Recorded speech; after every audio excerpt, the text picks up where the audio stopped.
नाज़िम नंढे खंड के अज़ीम सूफ़ी बुज़ुर्ग हज़रत सैयद उस्मान मरवंदी अल मारूफ़ लाल शहबाज़ कलंदर के 717 उर्स मुबारक जो तकरीबूं अॼु खां शुरू थी वयूं आहिनि। उन हवाले सां ॾिसूं था अली खान लाखे जी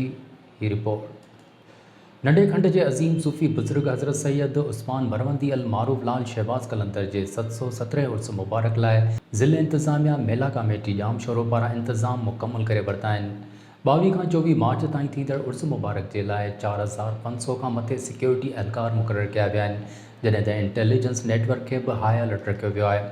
उर्स मुबारक जी तक़रीबनि जो बाक़ाइदे इफ़्तिताह ज़कात अशर खाते बाबति सूबाई सलाहकार फयाज़ बुट हज़रत लाल शहबाज़ कलंदर जी मज़ार ते चादर चाढ़े कयो। उर्स मुबारक के हवाले सां जामशोरे ज़िले में 22 मार्च ते आम मोकल जो पिणु ऐलान कयो वियो आहे, जॾहिं त मुख़्तलिफ़ वाहन में वेझण ते कलम 144 लागू कयो वियो। इंडस हाईवे ते वॾियुनि गाॾियुनि जी आमदरफ़्त ते बि पाबंदी लागू कई वई आहे, जॾहिं त हिस्को इख़्तियारनि खे उर्स मुबारक दौरान लोड शेडिंग न करण जी बि हिदायत कई वई आहे। मेले में ज़ाइरीन खे समूरियूं सहूलियतूं फ़राहम करण लाइ जोगा बंदोबस्त कया विया आहिनि। मुख़्तलिफ़ जॻहनि ते 100 खां वधीक थधे पाणी जी सबीलुनि खां अलावा मुख़्तलिफ़ हंधनि ते 100 खां वधीक तिबी इमदादी मर्कज़ ऐं हीट स्ट्रोक सेंटर क़ाइमु करण खां सवाइ गश्ती इमदादी टीमूं जोड़ी वयूं आहिनि, जॾहिं त सिहत खाते जे अमलदारनि खे हिदायत कई वई आहे त पांधीअड़नि खे तिबी सहूलियतूं फ़राहम करण ते ख़ासि ध्यानु ॾिनो वञे। उन हवाले सां कंहिं बि क़िस्म जी कोताही न कई वञे। डिप्टी कमिश्नर चेयरमैन मेला कमेटी कैप्टन रिटायर्ड फरीदीन मुस्तफ़ा लाल शहबाज़ कलंदर जे सालाने उर्स जे इंतज़ामनि बाबति हिकु बयान में चयो आहे त मेले जे हवाले सां घुर्बल इंतज़ाम मुकम्मल करे सिक्योरिटी लाइ मुख़्तलिफ़ जॻहनि ते 200 खां वधीक CCTV कैमराऊं, दरगाह में अवामी हंधनि ते वॉक थ्रू गेट नस्ब करे उते मेल पुलिस एहलकारनि सां गॾु लेडीज़ पुलिस एहलकार पिणु मुक़ररु कई वयूं आहिनि,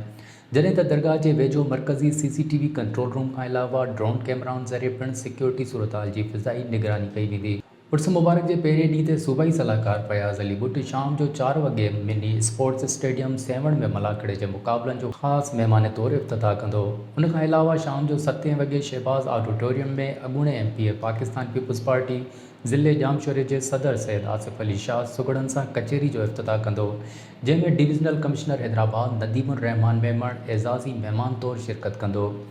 मेले जे ॿिए ॾियारे ते शाम जो 4 वॻे मलाखड़े जे मुक़ाबले में MPA क़यानुमल ख़ासि महिमान तौरु शिरकत कंदो। राति 8 वॻे अदबी कॉन्फ्रेंस में वज़ीर सक़ाफ़त सैयद सरतार अली शाह ख़ासि महिमान तौरु शिरकत कंदो। डिप्टी डायरेक्टर सक़ाफ़त खातो सिंध सलीम सोलंकी मुताबिक़ कॉन्फ्रेंस में अनवर फुगार हकड़ो, शेर महराणी, डॉक्टर रमज़ान बामेरी, ताज जोयो, सकीना समो, अमीना सुमरो, AB सदाला शहरी, खैर मोहम्मद बुरड़ो, मीर हाजन पंवर ऐं ॿिया पंहिंजा मकालमा पेश कंदा, जॾहिं त राग रंग जी महफ़िल में उस्ताद फ़तेह अली खान, इज़्ज़त फ़तेह अली खान, आगाह शाहीना अली, फराह लाशारी, तुफ़ैल संजराणी, ताज मस्तानी, उस्ताद अमीर अली, सदा रंग अली, नज़र समो, जावेद अब्बासी समेत ॿिया पंहिंजे फ़न जो मुज़ाहिरो कंदा।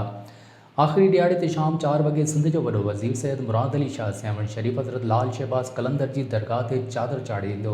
ऐं मेले जी पुॼाणी वारी तक़रीब में शिरकत कंदो, जॾहिं त शाम जो 5:30 वॻे मलाखड़े जी पुॼाणी वारी तक़रीब में MPA मलिक असद सिकंदर ख़ासि महिमान तौरु शिरकत कंदो।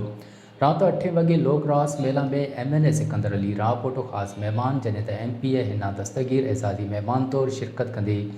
राति 11 वॻे chief secretary Sindh Syed Mumtaz Ali Shah award विराइण वारी तक़रीब में ख़ासि महिमान तौरु शिरकत कंदो।